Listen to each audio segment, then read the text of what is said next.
10/10 mga kaurmot. Kung i-rate ko siya para i-suggest ko sa inyo na gawin nyo, i-try nyo sa mga bahay nyo, promise, ang sarap. Okay. Lalo itong ginger scallion oil, grabe, ang sarap. Lasa mo yung chicken, luya, pares na pares pa to, lalo kung meron kayong chili garlic, oh my god, the best. Chili oil lang kasi to, pero perfect na rin siya, sobrang sarap na. Oh, wow. Kung ako sa inyo, try nyo. Lagyan mo siya yung chicken oil, B. Lagyan mo rin ng ginger scallion oil. So nice. Chicken na yan. Sarap. The best. Sobrang sarap. Pipiin nyo.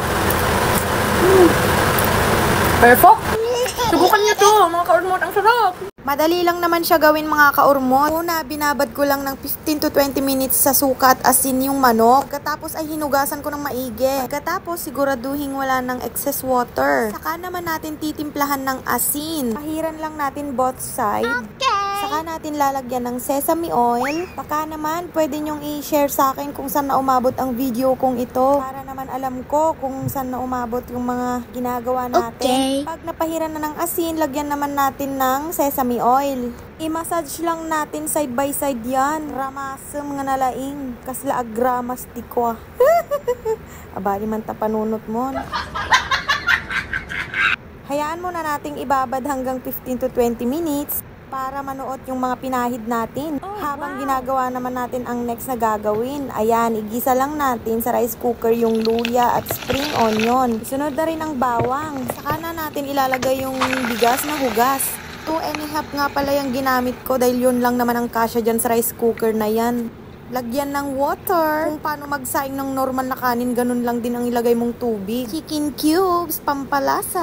Wow. Haluin lang natin ng maigi para mag-well combine lahat ng everything. Ilagay na natin yung minarinate nating manok. Habang inaantay natin na maluto ang ating chicken rice, gawin naman natin yung ginger scallion oil. Ilagay ang spring onion, scallion, parehas lang yan. Luya at sesame oil. Saka natin ibuhos yung nag-aalab na mantika. Tulad ng pagmamahal mo sa kanya. Uy! Ayan, luto na ang ating chicken rice. Magpi-plating na tayo mga kaur-urmutan. Rice at chicken, gayat-gayatin lang sa desire mong size. Chili oil, pero kung meron kayong chili garlic oil, ay perfect yun. Mas perfect yun mga ante, pero yan lang ang available, chicken oil lang. Okay na yan. Perfect combination talaga lahat ng ingredients. Ano pang ginagawa mo mga kaurmot? Wow. Enjoy! Luto na!